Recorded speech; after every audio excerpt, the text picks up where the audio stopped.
It's Rob on the Road, Calaveras County. We'll explore majestic giant sequoias at world-famous Calaveras Big Tree State Park.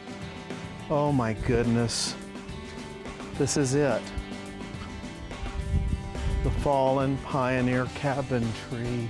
Discover a Calaveras winery that's home to wine tasting, music, and a unique classic automobile experience. I think automobiles are remarkable instances of the elegance and poetry of the particular decade that produced them.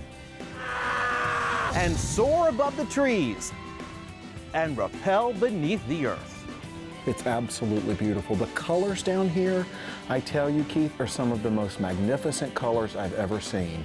Rob on the Road, Calaveras County starts now. Yay! And now, Rob on the Road, exploring California. Welcome to Calaveras County. This region in the Sierra Nevada foothills has it all. Gold rush towns, stately sequoias, wonderful wineries, and exciting outdoor adventures. This is historic Murphy's, California, where we begin our Calaveras adventure. Tourists from all over come to explore Murphy's Main Street, lined with these beautiful, impressive trees, many of them elms. Here you'll find charming hotels and B&Bs, eclectic art galleries, restaurants, and even live theater. Murphy's is often called the Queen of the Sierra, and its origins date back to 1848 and the early days of the gold rush. Like the Murphy's Historic Hotel and Lodge, where we're standing right now, built in the 1850s. Mark Twain even stayed here, and so many more. There's so much to do and see all over Calaveras County. One of the most popular attractions, Calaveras Big Tree State Park. It's where you'll find giant sequoias and hiking trails open year-round. Living and thriving giant sequoias here in the park. The birds are chirping and the water is flowing here at the beautiful Calaveras Big Trees State Park in Arnold. Yes. Supervising Ranger Stephen Walupe is our tour guide today, and what a treat. Good to see you. Yes, thanks. Good morning and welcome to the park. So let's go ahead and get the tour started, All right. and we'll go start at one of the most famous spots in the park. All right, let's go see it. Come All on. right.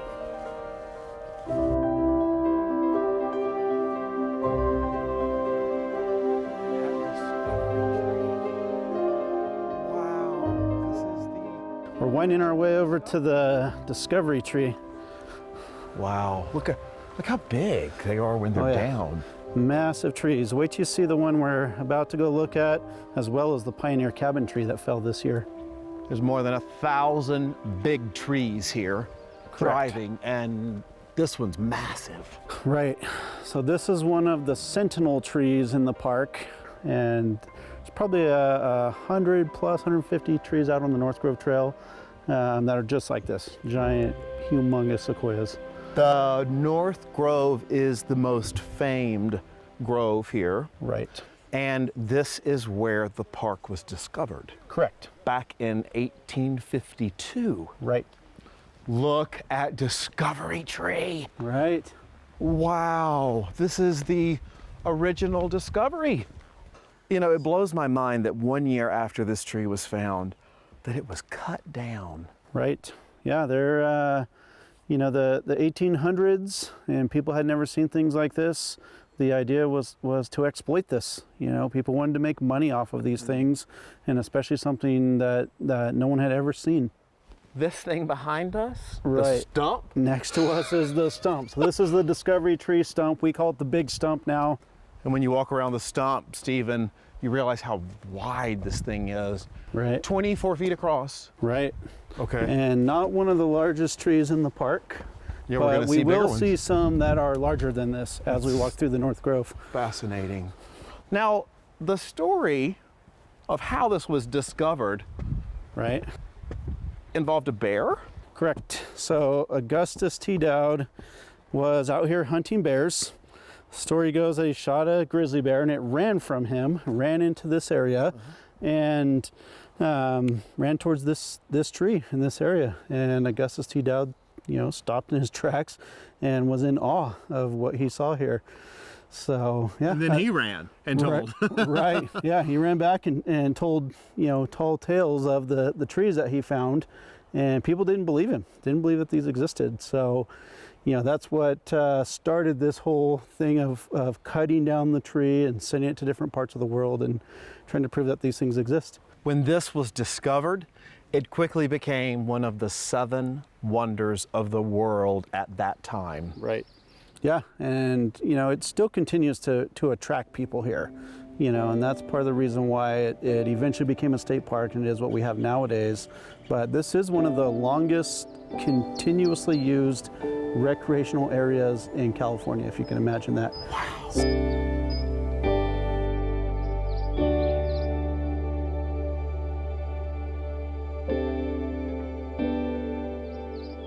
We're starting off on the North Grove Trail. Right, yeah, which we'll is go so ahead beautiful. Go ahead and hike out there and take a look. Hey, y'all. Hey.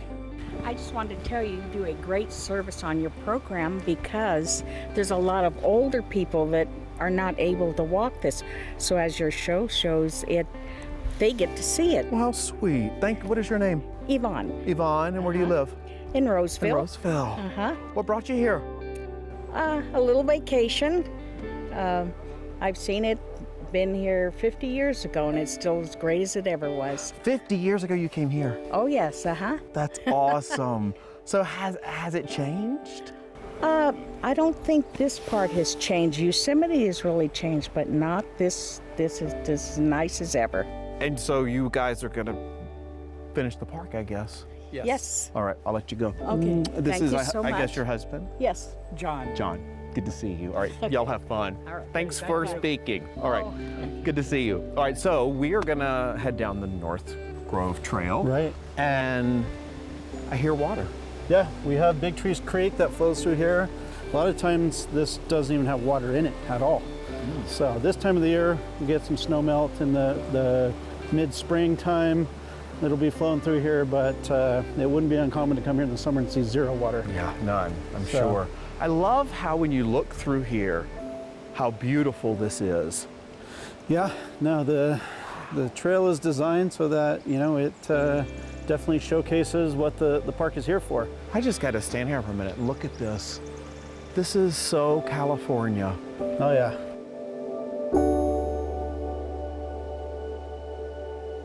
The giant sequoias are the whole reason the park is here. It's been a park since 1931 under the state park system. Our main goal is to protect and preserve this park and protect and preserve these trees.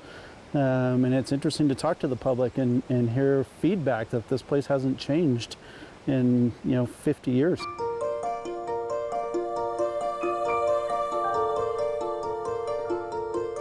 Oh my goodness. This is it.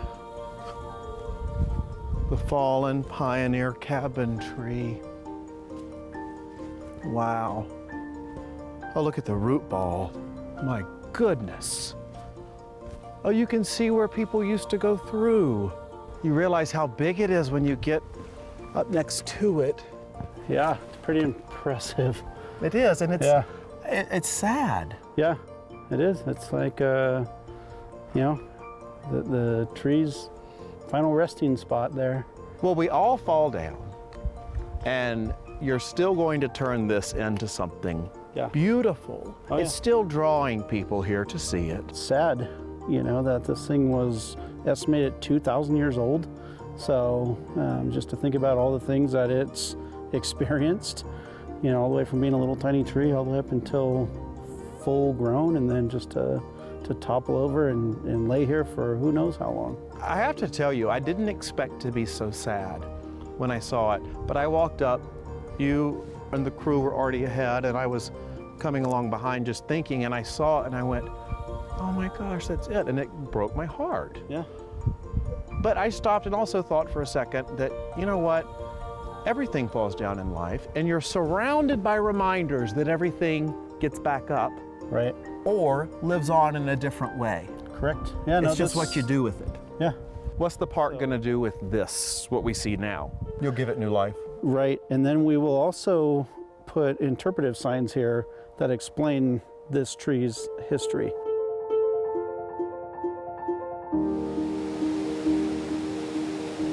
What a beautiful drive about 10 minutes from the North Grove, and that gorgeous scenic overlook. Yeah. We've come out to the bridge, and wow, look at this. This is unbelievable. This is Stanislaw River. Where is this coming from, and where is it going? So it's basically originating out of the high up in the Sierras, and it goes into obviously the drainage of the Stanislaw River. Makes its way down through the park, down into a couple of reservoirs down below the park, and eventually down into the delta and the bay. What a beautiful scene. It's roaring. This portion is open to the public late end of April through mid-October, depending on weather. Yes. Yeah, so we'll get a lot of recreation down here. It's a pretty popular area of the park. We'll get fishing, swimming. There's rafting companies that run commercial rafting down the river that actually end right here at the bridge. That's class 4 or 5 right there, I can tell you that. Oh yeah. Let's cross over to a little more peaceful part of it, just right underneath us. Definitely worth coming to see. You know, if you come to the park, not everybody comes down here. A lot of people will stop in the North Grove, or they'll just be in their campsites and never make their way down here. It's really not far. No, and they're definitely missing out on a big part of the park. What do the parks mean to you personally? Take off your ranger hat, figuratively. Right. What does it mean to you? So, to me, they're important preserved pieces of land. And that's a big part of why I enjoy doing this job, because we are the stewards of them, you know, and my job here is to protect this. Do you, inside your heart and soul, feel renourished or replenished by your job? I do very much so, yeah. I mean, I like being out here. You know, I like coming, I like being at the park as much as I like working at the park. So it is definitely, you know, the whole concept of recreation is recreating yourself, you know, and we provide that for visitors and for the public and people all around the world that want to come and see this. You know, a lot of people are stuck in their lives, stuck in their jobs, you know, stuck in a city maybe, and never see stuff like this. So, you know, they get to come out here and see the giant sequoias, see the river, and see nature.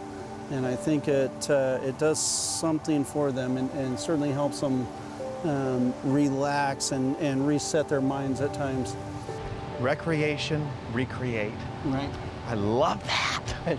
And I see peace officer on your badge. Right. So this experience has brought me a lot of peace today.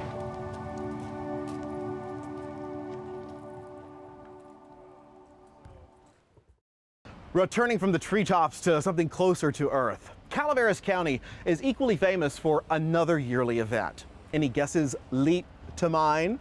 You got it, it's the Jumping Frog Jubilee at the Calaveras County Fair in Angels Camp. This annual amphibian event dates back to the 1890s. It's downright fun, but there are some pretty strict rules for the contestants. Only American bullfrogs at least 4 inches long are allowed. Professional teams come from all over the state, but anyone can rent a frog and give it a shot. The length of the frog's first 3 jumps is totaled, and competitors have their own special ways to make their frogs fly. Wondering about the world record?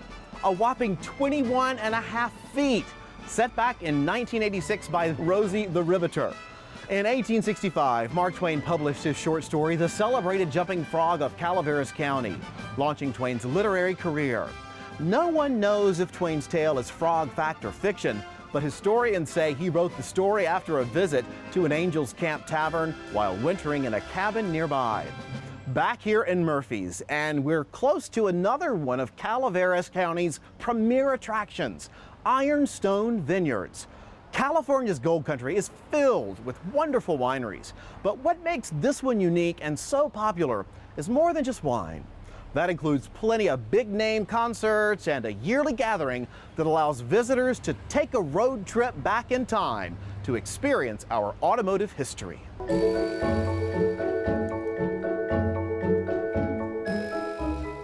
Well, welcome to the beautiful Ironstone Vineyards and Entertainment Complex and Winery and you name it, with the creators of this beautiful place, Gail and John Couts. Good to see you both. Great to have you. Great to have you here. It's Great so to have you for nice. sure. That's for sure. How the heck did you pull this off? A lot of hard work and a lot of great people working with us. In not that long of a time, since 1989. Since 1989, but we started with Beautiful Country. Yes, Yes, but you for also sure. created quite a draw. What do you have here? Everything. We have everything that anyone would want to see. Different venues for different actions, food, wine, music, art. The wine is a big draw. Excellent wine. It's very, very well received. We ship into 50 countries.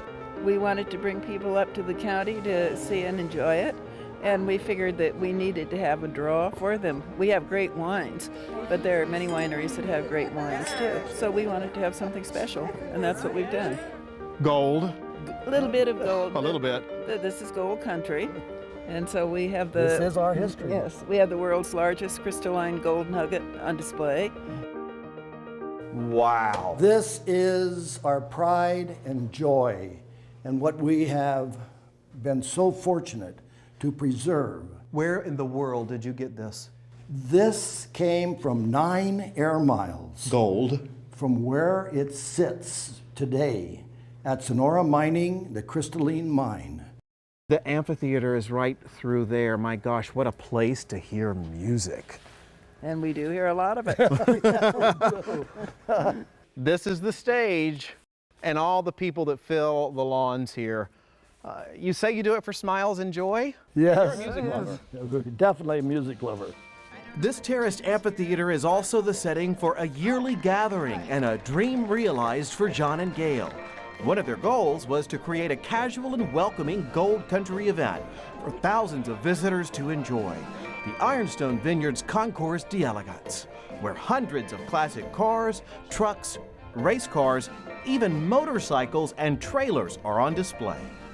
But this is about much more than just automotive classics. From the start, the Kautzes dedicated this event to helping the next generation of young Californians achieve their dreams of careers in agriculture.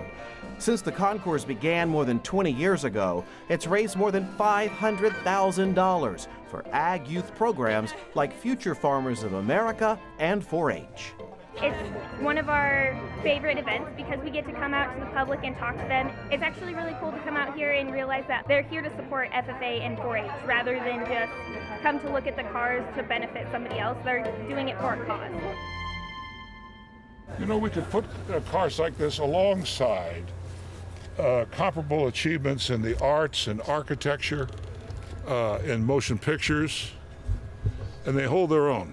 The late Kevin Starr, renowned historian and former state librarian, said it best. The Ironstone Concours provides not just vivid chapters in a living book of automotive history, but captured moments in the very evolution of the California dream. We certainly would not have California today unless we had the automotive culture, the automotive contribution. So it doesn't surprise me that California design and the automobile have created such marvelous examples over the years. I think automobiles are remarkable art forms, remarkable sociological activators, remarkable instances of the elegance and poetry of the particular decade that produced them. The concours draws more than 300 entrants from all over California and beyond. You may spot a 1905 Studebaker electric car right alongside John's own authentic Studebaker wheelbarrow. Yes, that's what the Studebaker brothers first manufactured when they came to California during the gold rush. Of course, there are many other perfectly preserved and restored vehicles from the beginning of the 20th century. From the 1930s and 40s, there are gorgeous Duesenbergs and Packards, Pierce Arrows, and Lincoln Continentals. Favor the 50s or 60s? There's plenty of gorgeous Thunderbirds, Corvettes, and other beauties from that era. Even race car aficionados will find their hearts accelerating. Some vehicles are truly one of a kind, like this 1938 Phantom Corsair, designed and built by an heir to the Heinz ketchup fortune, or this Italian beauty, the 1955 Nardi Lancia Blu-ray 1. Others are equal parts rare and just plain fun, like this 1936 Brooks Stevens house car. How about a 1946 Pontiac Steamliner police car?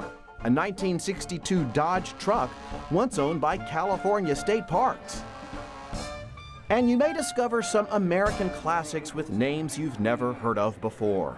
Lee Webbs brought his 1932 Franklin Club sedan all the way from Bakersfield. This is a 1932 Club sedan.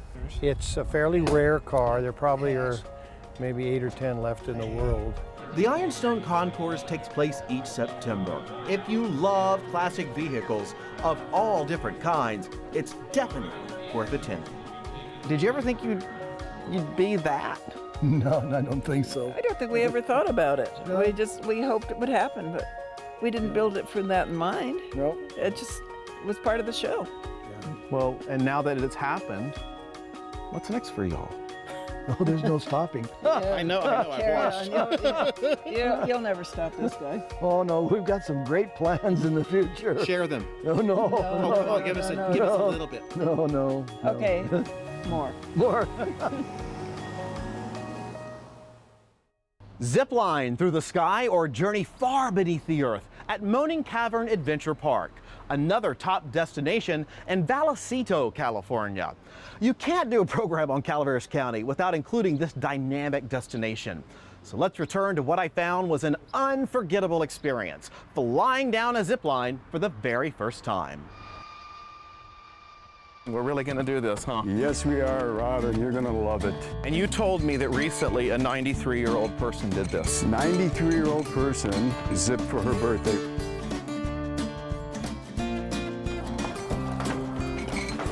Welcome to the launch tower. Wow. Look at the views. Isn't it gorgeous? What do you look at when you go down this thing? If you keep your eyes open, you're going to see. As you go down, what a lot of people do is they look, with two lines, they get to race one another if you have a partner with you. And they try to make a fun little race out of it. This looks beautiful.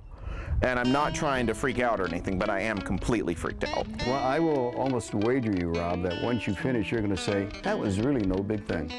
All right, I'm trusting you. It's the ultimate adventure. Okay.